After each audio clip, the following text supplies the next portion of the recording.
이병호 국정원장이 국정원 해킹 의혹에 대해 자신의 직을 걸고 불법한 사실이 없다고 연일 강조하고 있지만 국민 다수가 사용하는 카카오톡도 국정원이 도청을 했다는 주장이 나오고 있습니다. 이번에 자살한 국정원 직원 임모 씨의 마티즈 차량 구입 시기를 놓고 새로운 의혹이 제기되고 있습니다. 하지만 경찰은 차량 구입 배경은 수사 대상이 아니라고만 밝혔습니다. 국가정보원의 민간인 사찰 해킹 의혹과 관련해서 검찰이 다시 한번 대공수사를 담당하는 공안부에 사건을 배당했습니다. 과거 공안부가 맡았던 국정원 관련 사건들을 다시 한번 정리해봤습니다. 오늘 집중 분석 시간엔 이강윤 정치평론가와 함께 여의도 정가를 뜨겁게 달구고 있는 국회의원 정수 확대 논란에 대해 짚어보겠습니다. 서울 보문동에 만두동네라는 작은 만두집이 하나 생겼습니다.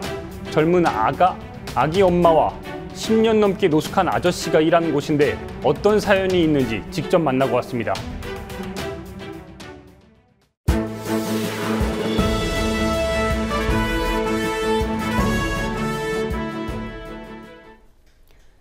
(7월 28일) 뉴스K 시작합니다. 어제입니다. 이병호 국정원장이 자신의 직을 걸고 불법한 사실이 없다고 밝혔습니다. 그럼에도 국정원은 해킹 의혹이 매일 새롭게 터져나오고 있는데요.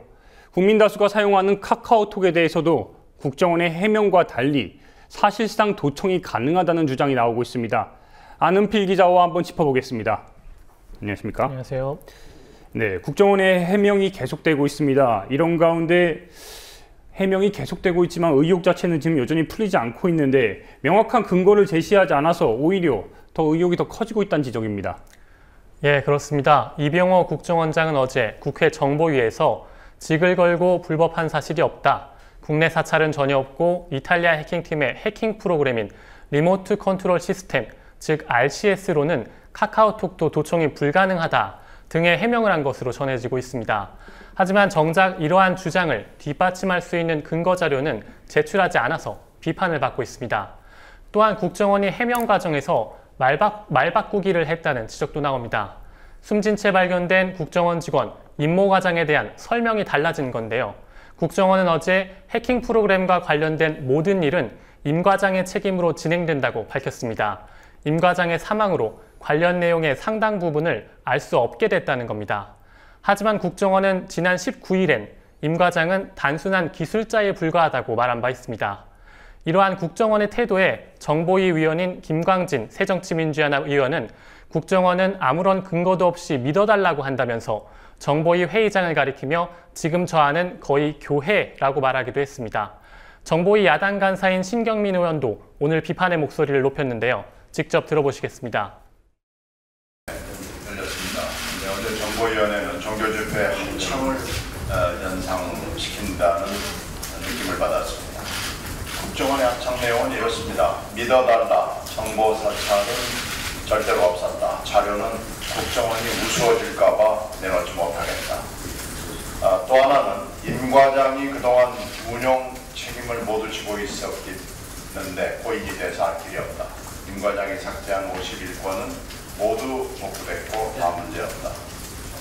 여당은 이에 대해서 말로는 진실 규명을 향한 발걸음을 얘기하면서도 모두 믿읍시다, 모두 믿어봅시다라는 백코러스로 화답을 했습니다. 반면 여당은 어제 정보위로 지금까지 의혹이 제기된 것들이 100% 소명된 것이란 입장을 밝혔고 SK텔레콤 가입자의 IP는 국정원의 테스트용 휴대전화라고 주장했습니다. 이게 요 앞에 가렸지만은 뭐 컨설팅이라는 것이 국정원의 위장명의입니다. 국정원에서 요구했기 때문에 SKT에서 자료를 준 거예요. 그래서 통화 내역이 있습니다. 통화 내역 보면 여기 고객 명칭이 나와요. 이래도 못 믿겠습니까? 일단은 지금 국정원이 계속해서 강조하는 부분이 국민 대다수가 사용하는 이 카카오톡에 대해서도 도청이 안 된다고 했는데 하지만 이에 대해서 반박하는 지금 주장들이 나오고 있습니다. 예, 그렇습니다. 말씀하셨다시피 이병호 국정원장은 카카오톡 도청이 안 된다고 주장했는데요. 김광진 새정치연합 의원은 오늘 인터뷰를 했습니다. 거짓말이라고 생각한다고 말을 했습니다. 아마 카카오톡이란 단어가 등장하면 자국민에 대한 사찰이란 느낌이 강하게 들다 보니 안 된다고 끝까지 고수하는 것 같다고 말했습니다. 왜냐하면 국정원이 그동안도 실시간 감청은 불가능하다 이렇게 얘기를 계속 해왔었거든요. 네네. 전화 통화에 대해서. 예. 근데 어제 확인하니까 어제 국정원이 밝혔습니다만 실시간 감청은 안 되지만 5분마다 통화 기록이 전부 다 서버에 저장된다. 그래서 그걸 녹취해서 듣는다. 이렇게 답변하기도 했어요. 문자나 뭐나 사진이나 이런 것들을 전부 다 다운받아서 그 안에 있는 것들을 자기 화면처럼 볼 수 있는 건데 카카오톡만 못 열어본다는 것은 말이 안 되는 거죠. 보안업체 큐브피아의 이종원 인프라팀장은 어떻게 설명하느냐에 따른 관점의 차이인 것 같다며 국정원이 말한 건 카카오톡만을 대상으로 해킹을 하지 않았다는 의미가 강할 것 같다고 말했습니다. 이미 RCS가 깔린 상태에서 추가적으로 카카오톡만을 대상으로 한 해킹은 하지 않았다는 의미로 해석되는데요. 국정원의 주장이 사실이라면 기술적인 의미에선 카카오톡을 해킹하지 않았다고도 할 수 있지만 이미 RCS를 통해 사실상 화면 해킹이 가능한 상황이기에 말장난에 불과한 것 아니냐는 지적도 나옵니다. 실제로 지난 16일 큐브피아가 시연한 해킹 프로그램은 카카오톡뿐 아니라 텔레그램, 문자, 전화번호부 등 모든 휴대폰 사용 화면을 확인할 수 있었습니다. 시연 영상을 직접 보실 텐데요. 휴대전화 화면이 시간이 조금만 지나면 휴대전화 화면이 변한 후 조금 시간이 지나면 해킹에 성공한 노트북 화면이 똑같이 변하는 걸 확인하실 수 있습니다. 물론 큐브피아의 해킹 프로그램은 이탈리아 해킹팀의 RCS와 같은 것은 아닙니다만 비슷한 원리로 작동한다고 볼 수 있습니다. 이종원 팀장은 또한 해킹 의혹 검증에 대해선 파일이 없으면 검증을 할 수 없다며 눈에 보이는 건 없는데 맞다고만 주장하는 건 논란만 커지지 않을까 싶다고 말했습니다. 네, 다른 사안도 한번 짚어보겠습니다. 국정원이 사용한 이 데빌엔젤 천사라는 아이디가 있죠. 이에 대한 이 설명도 석연치 않다는 그런 지적이 있는데 어떻습니까? 예, 일단 국정원은 이탈리아 해킹팀과 이메일을 주고받은 데빌엔젤 천사라는 아이디를 국정원이 사용한 것은 맞다고 시인했습니다. 국정원 직원들이 공용으로 사용한 아이디라는 건데요. 하지만 국정원이 악성 어플리케이션을 유포하기 위해 사용한 것으로 추정되는 같은 아이디의 블로그와 구글 플러스 등에 대해선 관계가 없다고 주장했습니다. 블로그가 지금 없어져 버리고 뭐 하다 보니까 더 이상 근거 될 수 있는 것이 없다고 판단해서인지 자기랑 관계없다 지금 이렇게 주장하고 있습니다. 예, 데브렌젤이라고 하는 아이디는 그 이탈리아 해킹팀하고 주고받았던 메일에 썼던 데브렌젤은 맞으나 다른 것은 아니다 이렇게. 하지만 해당 이메일 주소는 불특정 다수를 향해 악성 어플리케이션을 유포한 블로그, 구글 플러스 등과 연결돼 있습니다. 국정원의 설명대로라면 국정원이 사용한 메일 계정을 국정원 직원이 아닌 다른 누군가가 이용해서 블로그를 개설하고 게시글까지 올려서 악성 어플리케이션을 유포했다는 뜻이 됩니다. 네, 안은필 기자 고생하셨습니다. 네, 국정원 사이버 해킹 의혹이 끊이질 않고 있습니다. 프로그램을 구입한 것으로 알려진 국정원 직원은 자살을 하고 유일한 증거 물품인 차량은 나흘 만에 폐차 처리가 됐습니다. 사건이 이렇게 전개되다 보니 얼핏 보면 스릴러 영화를 보는 것 같기도 했습니다. 하지만 엄연한 사실입니다. 조아라 기자가 국정원 직원 임모 씨를 둘러싼 의혹을 정리했습니다. 지난 7월 2일 자살한 국정원 직원 임 씨가 중고 마티즈를 구입한 날입니다. 임 씨가 40대 간부급 공무원이고 부인 명의의 차량이 별도로 있었다는 점, 무엇보다 시기 때문에 구입 배경을 둘러싸고 의혹이 제기됐습니다. 세상에서 가장 악명 높은 보안업체 해킹팀이 해킹을 당한 건 유출된 기록 중 가장 최근 날짜인 7월 1일에서 유출 자료가 위키리스크에 공개된 7월 5일 사이로 추정됩니다. 임 씨가 중고 마티즈를 구입한 시기와 비슷합니다. 경찰은 차량 구입 배경은 수사 대상이 아니라고만 설명했습니다. 16일이 지난 18일 오전 4시 50분 임 씨는 마티즈를 타고 출근을 했고 오전 11시 55분 용인 야산 속 마티즈 차량 안에서 번개탄을 피우고 숨진 채 발견됐습니다. 임 씨 부인은 오전 10시 4분, 그리고 10시 25분, 11시 51분 세 차례에 걸쳐 위치 추적 요청과 실종 신고를 했습니다. 남편이 출근한 지 5시간 만에 실종 선고를 했던 다소 이례적인 상황에는 국정원의 거짓 신고 지시가 있었다는 주장이 나옵니다. 오전 8시 국정원이 임 씨 부인에게 전화를 걸어 임 씨가 출근을 하지 않은 이유를 물었고, 오전 10시 임 씨 부인에게 다시 전화를 걸어 실종 신고와 위치 추적 요청을 하라고 지시했다는 겁니다. 의혹은 더욱 커졌습니다. 임 씨가 소지한 휴대전화에 국정원의 자체 위치 추적 장치가 깔려 있었기 때문입니다. 국정원이 임 씨의 사망 현장을 알면서 마치 소방서 신고를 통해 위치 추적으로 발견한 것처럼 꾸몄다는 주장이 나왔습니다. 국정원은 장치를 통해 임 씨의 위치를 확인한 뒤 소방대원과 함께 임 씨를 찾았다는 해명을 내놓는 데 그쳤습니다. 수색 과정에 대한 보고 내용도 미심쩍은 부분이 많습니다. 용인시 이동면 화산리 34번지였던 임 씨 위치 추적 결과는 특별한 이유 없이 화산리 77번지로 변경됐습니다. 임 씨가 차량 보조석 뒷좌석에서 발견됐다는 내용도 곧바로 차량 운전석에서 발견된 것으로 수정됐지만 단순 착오였다는 설명만 있었습니다. 유일한 증거 물품으로 철저한 감식이 필요했던 빨간색 마티즈는 복잡한 절차를 나흘 만에 마치고 곧바로 폐차 처분됐습니다.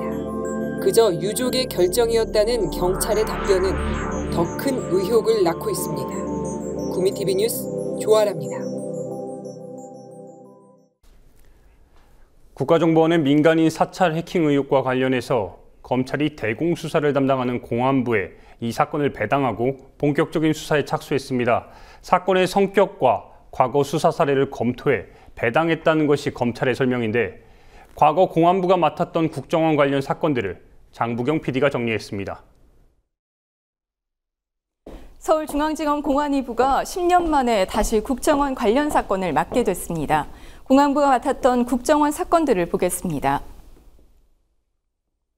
2002년 대선 직전 공안이부가 국정원 관련 수사를 맡습니다. 김대중 정부 시절 국정원에서 만든 도청 파일이 있다는 당시 야당인 한나라당의 정영근 의원의 폭로가 그 계기였습니다. 당시 휴대전화 도청도 가능하다고 해 큰 파장이 일었지만 관련자는 무혐의 처분을 받았고 휴대전화 도청도 기술적으로 불가능하다는 결론을 내립니다. 당시 담당 부장검사는 황교안 총리였습니다. 2005년 7월 삼성 X파일 또는 안기부 X파일로 불리는 사건이 벌어집니다. 검찰이 무혐의 처분을 내린 지 불과 몇 개월 만의 일이었습니다. 당시 MBC 이상우 기자가 안기부 소속 미림팀의 불법 도청 내용을 담은 90분짜리 테이프를 입수해 폭로하며 만천하에 드러나게 됩니다. 결국 국정원은 자체 기술로 휴대전화까지 도청한 사실이 밝혀졌습니다.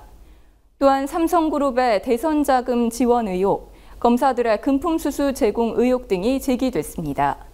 당시 검찰은 삼성 관계자들을 무혐의 처분하고 이를 보도한 언론사 기자들과 금품 수수 검사 명단을 폭로한 노회찬 국회의원만 통신비밀보호법 위반 등으로 처벌했습니다.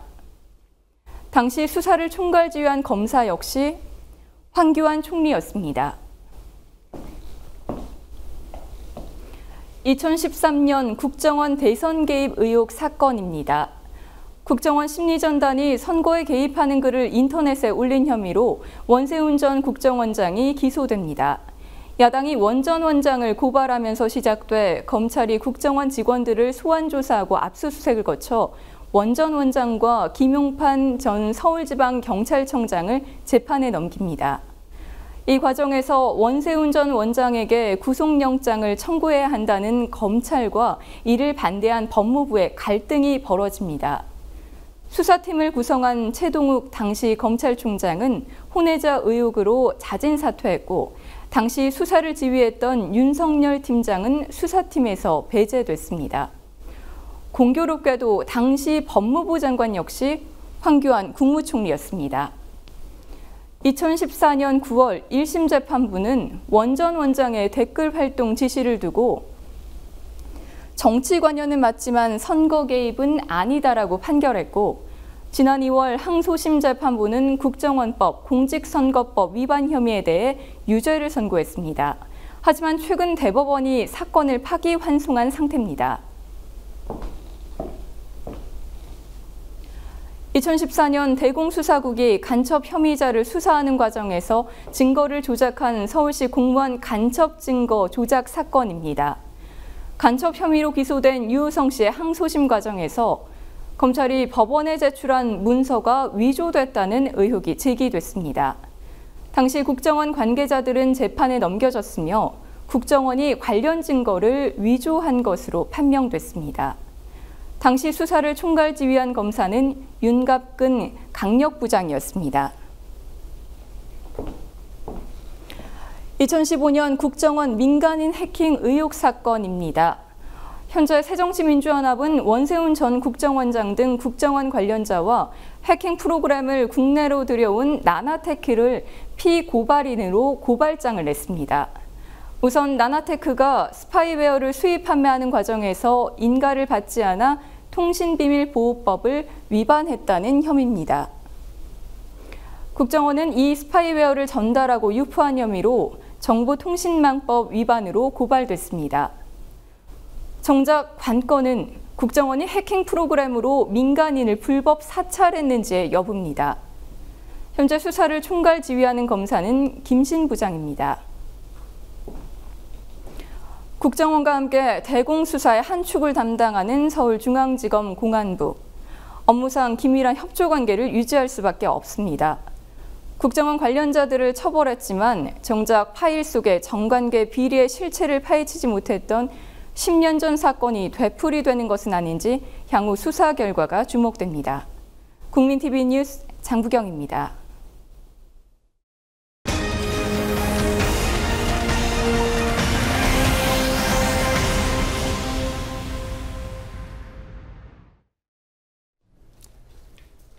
확대냐, 축소냐.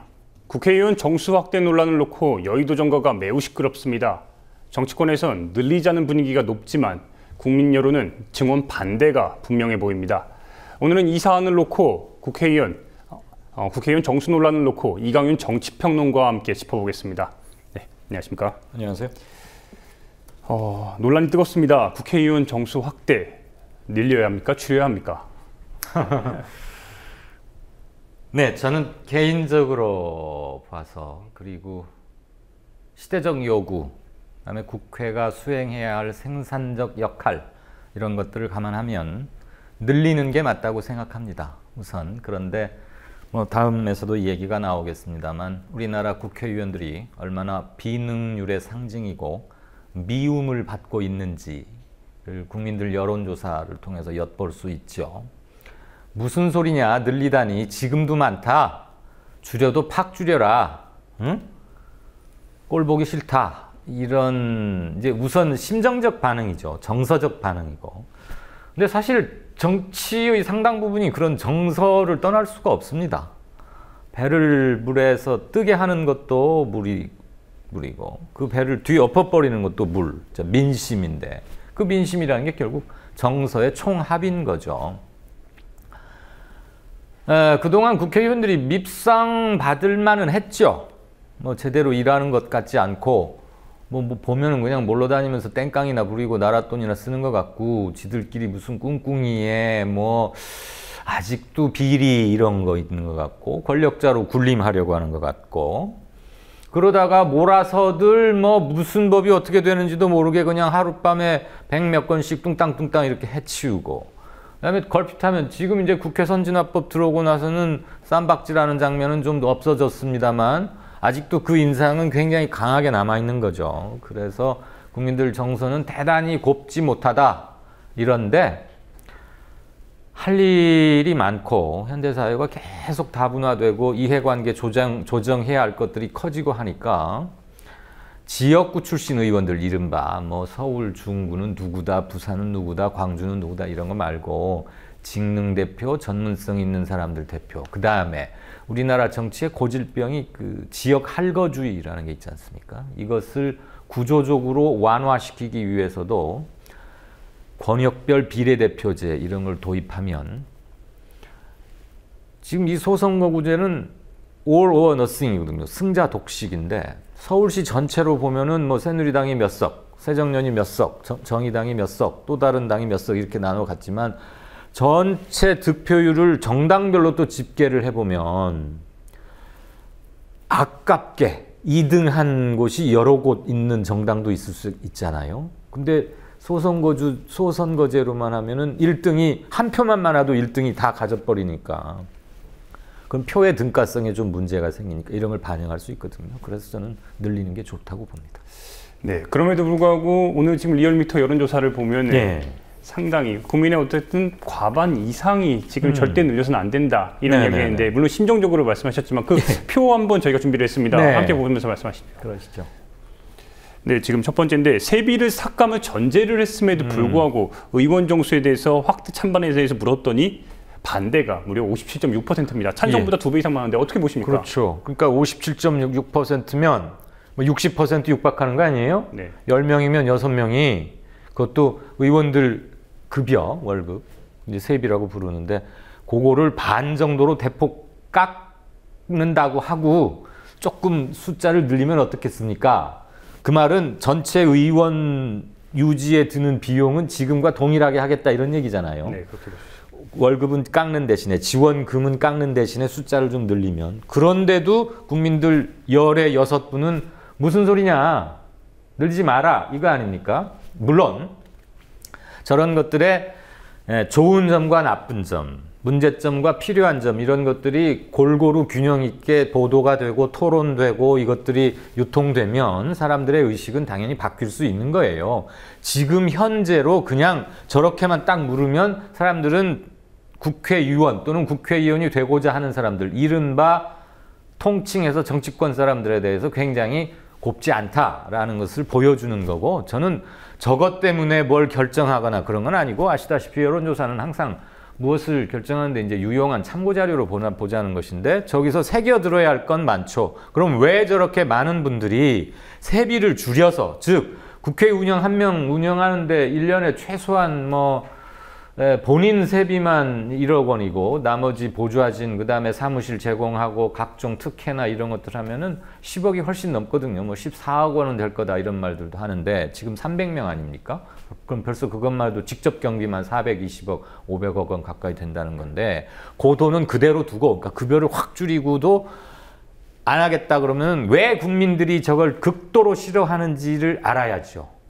좋은 점은 이를테면 이해조정 기능의 향상 그것들은 결국 정치와 행정의 서비스 질이 올라간다. 그래서 국민들 삶에 기본적으로는 중장기적으로 보면 반드시 플러스 요인이 있음에도 불구하고 사람들이 아직 거기에 눈을 돌리지 못할 만큼 또는 돌리기 싫을 만큼 기존의 정치권에 대한 실망이 크다. 그렇게 읽고 성찰과 반성과 정확하고 정교한 논의를 위한 시작의 자료로 삼아야겠죠. 이런 가운데 새누리당과 새정치연합이 내놓은 그러니까 그 지지자들이 그 바라보는 이 지금 국회의원 정수 확대 논란에 대해서 조금 약간 좀 결이 다릅니다. 많이 달라요. 네, 그 부분도 한번 짚어보겠습니다. 지금 보면 지지 동정별 차인데 새누리당 같은 경우는 반대가 72%, 새정치연합 같은 경우는 45%입니다. 이 점은 어떻게 보십니까? 완전히 다르죠. 그러니까 새누리당 지지하는 사람들, 흔히 말해서 그냥 보수적이다라고들 통칭 얘기하는 분들 사이에서는 뭐 바꿀 게 뭐 있느냐? 지금 그냥 이렇게 가자라는 거 아닙니까? 그러니까 의원 수를 늘리는 거를 저렇게 압도적으로 반대하는 거죠. 지금 정도 유지하자는 겁니다. 반면에 야당 분들 또는 범진보 또는 변화와 개혁을 바라는 사람들 이렇게 부를 수 있겠는데 그쪽에서는 반수에 육박하는 쪽에서 반대. 그리고 그거보다 조금 낮지만 표본 오차, 허용 오차 범위 내여서 큰 의미는 없지만 지금 그냥 이렇게 가자는 것도 비슷비슷한데 어쨌거나 좀 늘리자는 생각을 하는 게 좀 많잖아요. 그건 아마 표의 등가성의 확보 부분에 아마 집중을 했을 겁니다. 이를테면 뭐 부산 같은 데서 또는 대구 같은 데서 늘 항상 새누리당 구 여권, 현재의 여권, 보수 쪽 후보들이 늘 뽑히지만 의미 있는 등수를 기록하고 그래서 정당별로 득표율을 보면은 한 20%, 15%는 득표를 하는데 그러면 의석에서도 대구 경북 지역에 할당된 의석의 한 15 내지 20%는 얻는 게 정확한 민심의 반영이라고 할 수 있지 않겠어요? 그런데 그렇지 않거든요. 의석은 한 표라도 많은 사람이 다 1등 하니까 아깝게 2등을 했건 15%를 얻었지만 2등을 했건 의석 수는 0이에요. 0, 제로. 그런 것들을 제도적으로 보완해주는 그런 차원에서 야당을 지지하는 분들은 저런 지지율의 아까 결이라는 용어를 쓰셨는데 그런 차이를 보이는 것으로 봐야 할 겁니다. 다시 처음으로 돌아가서 이강훈 평론가께서는 이런 지금 국민 여론에도 불구하고 확대해야 된다 이렇게 지금 의견을 주셨습니다. 그 구체적인 이유가 궁금합니다. 일단 숫자는 늘리고 세비는 삭감해야 합니다. 적어도 현재의 반 이하로, 반 밑으로. 그러니까 대폭 깎자는 얘기예요. 아시다시피 국회의원은 개개인이 헌법기관입니다. 그 말은 헌법, 법의 가장 최상위에 있는 헌법에서 정해놓은 권위와 권능을 부여받고 있다. 그러니까 모든 권력은 국민으로부터 나온다. 이게 대한민국 헌법 1조 제2항 아닙니까?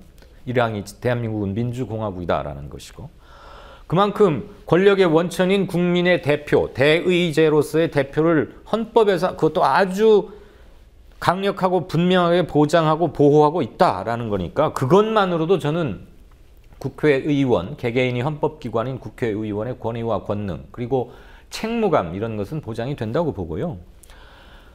돈을 지금 많이 주느냐 이거 가지고는 뭐 논란이 있을 수는 있어요. 지금 한 1억 1천 몇백만 원쯤 받을 텐데 뭐 삼성전자의 등기이사에 비하면 훨씬 적게 받는 거지만 국민들 정서로 보면은 아니 그거 말고도 누리는 게 많은데 당신들 꼭 그렇게 많이 받아야 돼? 게다가 또 밥값은 하고 있는 거야? 뭐 이런 질문 앞에서는 떳떳할 의원이 사실 많지 않잖아요. 그러니까 국회의원들이 갖고 있는 특권의 상당 부분을 내려놓는다. 그 특권 때문에 의원의 권위가 쓰는 게 아니거든요.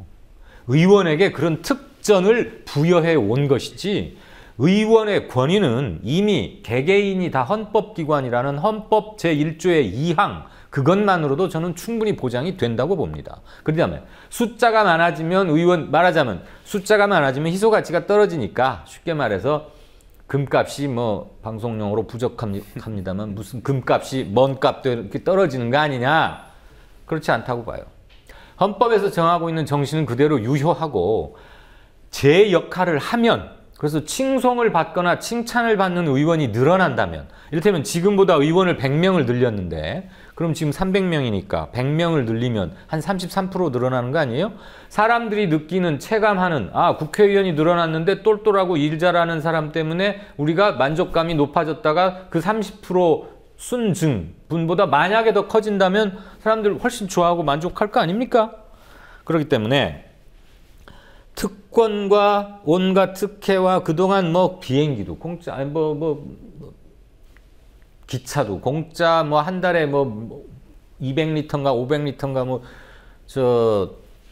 승용차 기름도 주고 뭐 굉장히 많아요. 50몇 가지가 바뀐다는 거 아니에요? 그 중에 예전에 말이에요.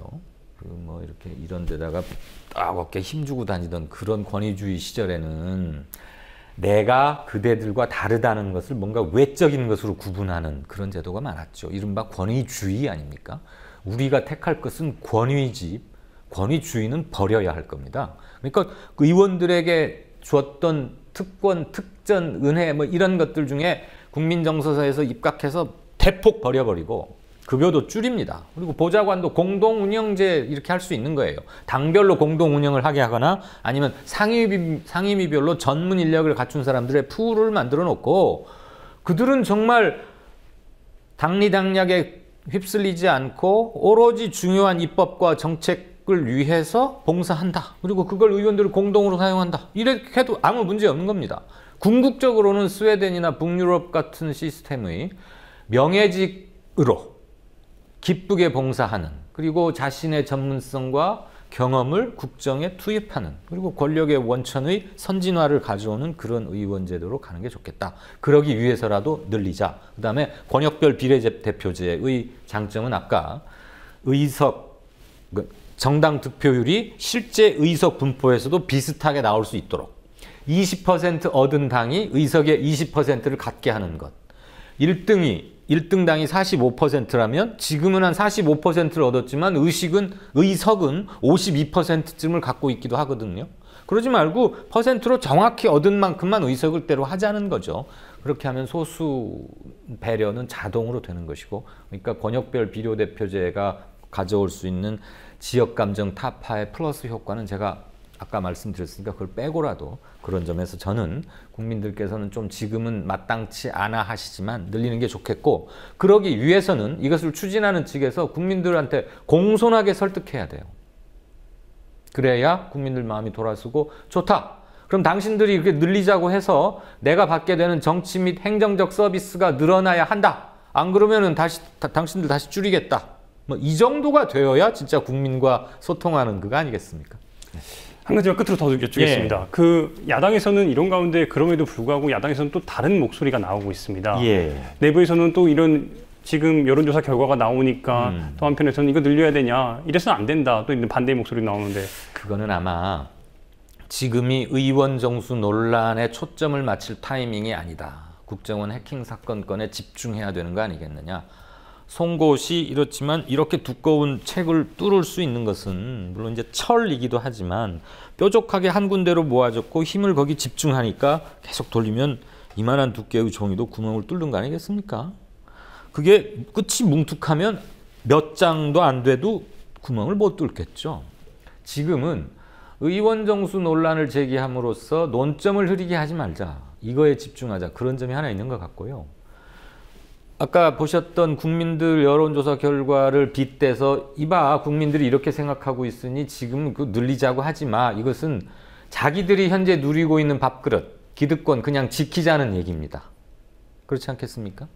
그리고 지역구를 줄이고 비례대표를 늘리려고 하면 지금 지역구가 246석이에요. 그리고 비례대표가 54석인데 이것을 한 260석 쪽으로 지금 선거구 획정을 다시 해야 하거든요. 헌법재판소 결정 때문에 1대2 등가성을 맞추기 위해서. 260석 쪽으로 하고 그거의 반인 130석 합쳐서 390석으로 늘려보자는 거 아닙니까? 지금 300명이니까 90석 늘리면 30% 늘어나는 거예요. 그러면 일단 국회의원을 현재 하고 있는 사람들은 자기 지역구, 자기에겐 변동이 없기를 바라죠. 그러지 않겠습니까? 지금 뭐 나름대로 공을 들이든 뭐 하든 해서 이대로만 가면은 내년 다음번에도 내가 될 것 같은데 지역구 선거구를 다시 획정하다 보니까 전혀 누가 사는지도 모르는 동네가 내 쪽으로 들어오면은 내가 또 시험도 많이 봐야 되잖아요. 가서 그들이 날 좋아할지도 모르겠고. 그러니까 그건 기득권 지키기다. 저는 그 명분에서는 약하다고 봅니다. 그 다음에 여론조사는 어떤 환경에서 어떤 시점에서 조사하느냐에 따라서 굉장히 큰 차이를 보일 수밖에 없기 때문에 문재인 안철수가 처음에는 별거 아니었지만 그 문재인 안철수란 말을 텔레비전에서 석 달만 연속해서 들어보세요. 지지율이 당연히 올라가게 돼 있는 거예요. 좀 똑같은 겁니다. 예, 오늘 여기까지 듣겠습니다. 네. 고맙습니다. 고맙습니다. 함께 만드는 언론 미디어 협동조합 여기는 국민TV 함께 만드는 언론 미디어 협동조합 여기는 국민TV.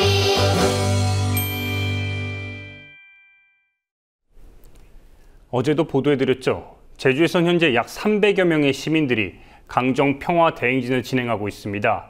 특히 이번 행진은 다음 달 3일 제주 해군기지 반대투쟁 3000일을 앞두고 열려 전국적으로 참여자가 더 많았습니다. 이런 가운데 국민TV 조합원들도 평화 대행진에 동참하고 있습니다. 행진 이틀차, 오늘은 김한필 조합원이 보내준 영상으로 제주에서 불어온 평화의 메시지를 살펴보겠습니다.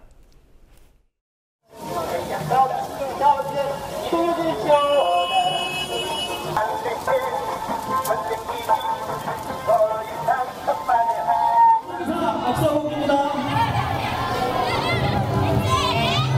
자, 30명 이상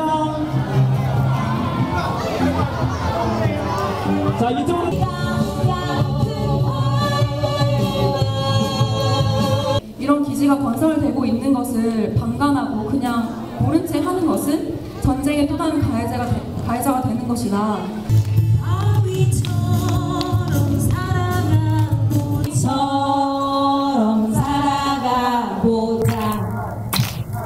정말 할머님들께서 원하시는 전쟁 없는 평화, 그런 평화를 위해서 저희도 이런 강정평화 여행진에 같이 합류하게 되었습니다. 날씨가 굉장히 덥고 했지만 그래도 되게 즐겁더라고요. 왜냐면 우리랑 같은 뜻을 가지고 계신 분들이 정말 많구나.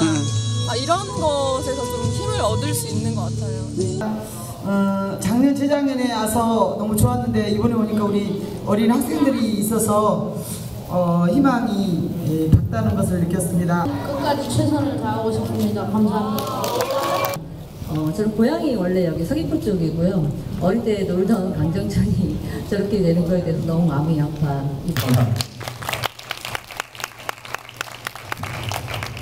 I've learned a lot today from you and 人たちの顔が見れてとても嬉しいです。また 새로운 곳을 다니면서 많은 사람들이 강정평화대회를 알아주셨으면 하는 마음으로 다니려고 합니다. 네, 국민TV 조합원 여러분, 강정에 오셔서 진짜 평화를 느끼시고 그러지 못하셔서 아쉽지만 마음 함께 해주시고요. 내년에는 더 많은 분들이 같이 하셨으면 좋겠어요. 내년에도 기다리며 화이팅입니다.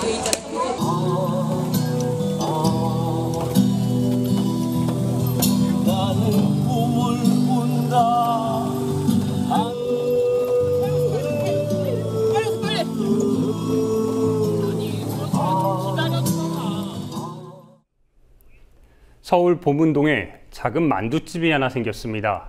만두 동네라는 단출한 가게인데 젊은 애기 엄마와 노숙인 출신 아저씨 둘이서 만두를 만들고 있습니다. 이래저래 사연이 참 많습니다. 만두 동네를 만든 대표는 인건비만 나오면 된다고 말하는데 왜 그런지 도시빈민단체 바하밥집 김현일 대표를 직접 만나고 왔습니다.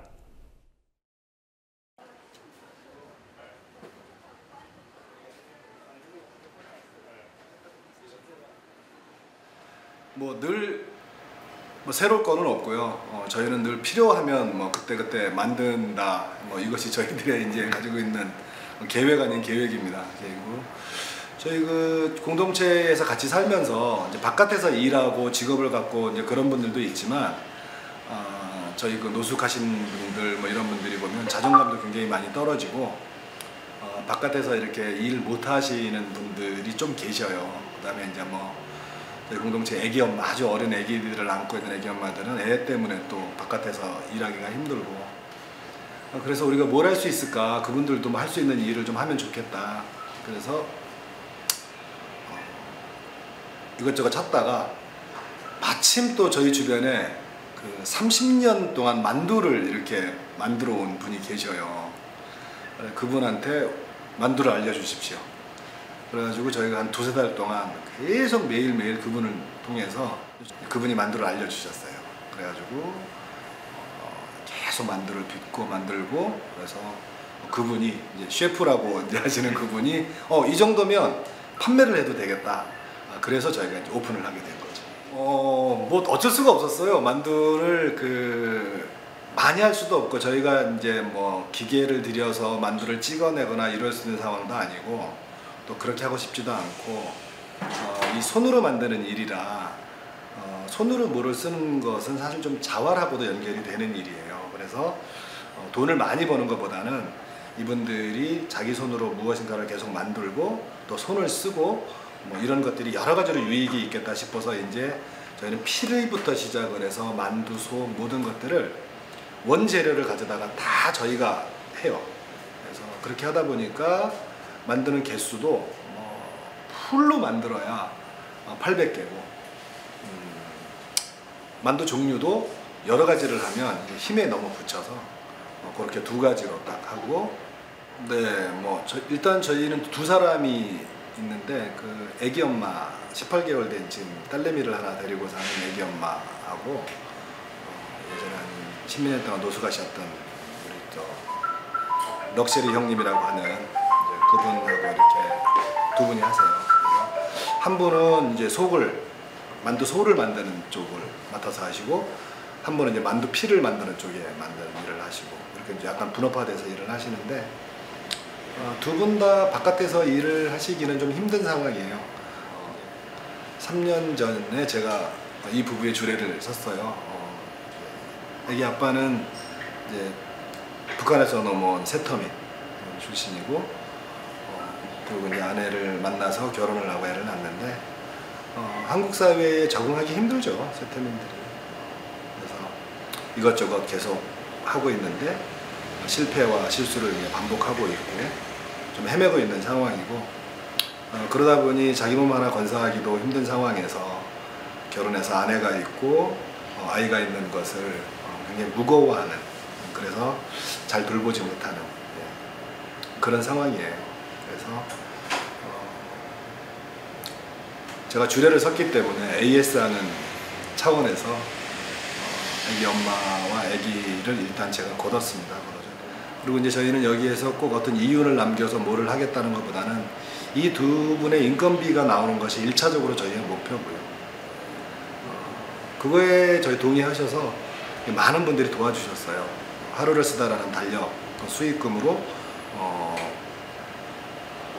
오픈하는 데 많이 준비가 됐고, 또 저희가 이제 엔젤 펀드라고 하는 착한 저희 기부 엔젤들이 십시일반으로 많이 도와주셔서 오픈하게 됐습니다. 사람이죠. 그러니까 어떤 사람한테 무엇이 필요한지 발견하면 그 필요한 거를 채워주기 위해서 뭔가를 만들어내는 것. 그걸 굳이 이제 프로젝트나 어떤 시스템이라고 이제 우리가 얘기를 하는데, 저는 그래서 한 사람한테 집중하자. 저한테 큰 인사이트를 주셨던 분이 이제 마더 테레사의 말씀인데, 매 순간 한 영혼한테 집중한다. 그래서 저희는 뭐 건물을 세우고 뭐를 이렇게 시스템을 잘 만들고 이래서 거기에다가 사람들을 이렇게 집어넣어서 바꾸는 것은 저는 개인적으로는 좀 아니라는 생각이 들어요. 우리 애기 엄마 같은 경우는 그 7개월 된 애기를 데리고 처음에 우리 여기 왔는데, 지금 애기가 18개월 됐으니까 1년 조금 넘었네요. 바깥을 거의 나오지 않았어요. 나오지 않았는데 만두 일을 시작을 하면서 한 3개월 전부터 이제 집 바깥을 나오기 시작을 했어요. 사람들은 누구나 바깥과 이렇게 소통하려고 하는 어떤 이 브릿지가 굉장히 중요한 것 같아요. 그것이 사람이든 일이든. 저희는 그 만두 동네가 그런 브릿지의 역할을 했으면 좋겠어요. 세상과 소통하는, 가지지 못한 사람들이 가진 사람들과 소통하는, 또 가진 사람들이 가지지 못한 사람들과 소통하는 그런 어떤 브릿지 역할로서 잘 감당하고 돈도 많이 벌고 그랬으면 좋겠습니다.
No se atrevan a decir, pues, es que yo vi cuando lo mataron y lo mataron tal, ¿cierto?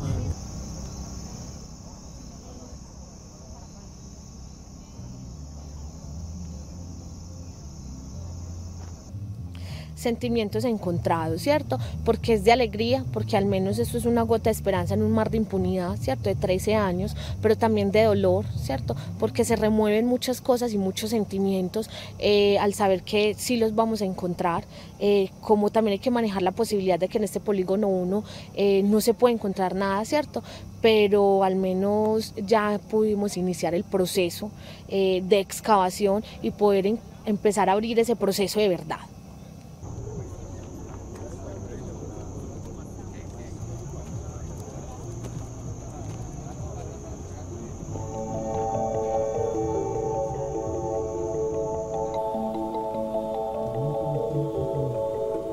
Segregado por las dinámicas del dinero y del poder en significado. En este acto de fe, espacio execrado, signo y símbolo contundente de uno de los pecados más horrendos que nuestra sociedad este proceso lo recuerda forzosamente.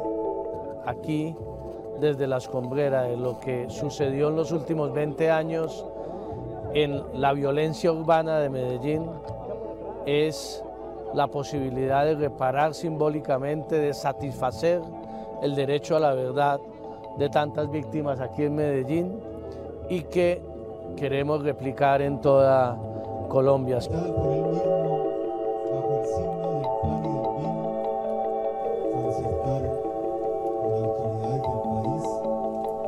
a los que nos ofendían. Durante mucho tiempo caían en la cuenta que esas atrocidades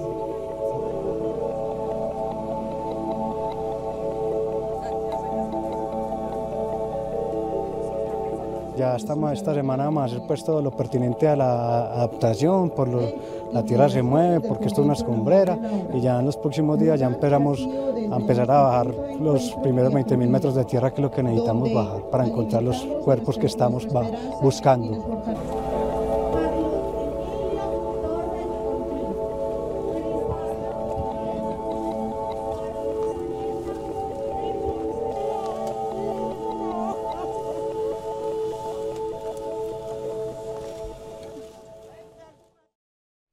중국의 위화라는 작가가 있습니다. 우리에게 허삼관 매열기로 알려진 작가인데 이 작가가 인생이란 책에서 이런 말을 했습니다. 사람은 살아간다는 것 그 자체를 위해 살아간다. 그 이외에 어떤 것을 위해 살아가는 것은 아니다. 이래저래 어렵고 복잡한 시기입니다. 내일도 최선 다하겠습니다. 7월 28일 화요일 뉴스 마치겠습니다. 시청해주신 조합원, 예비조합원 여러분 고맙습니다.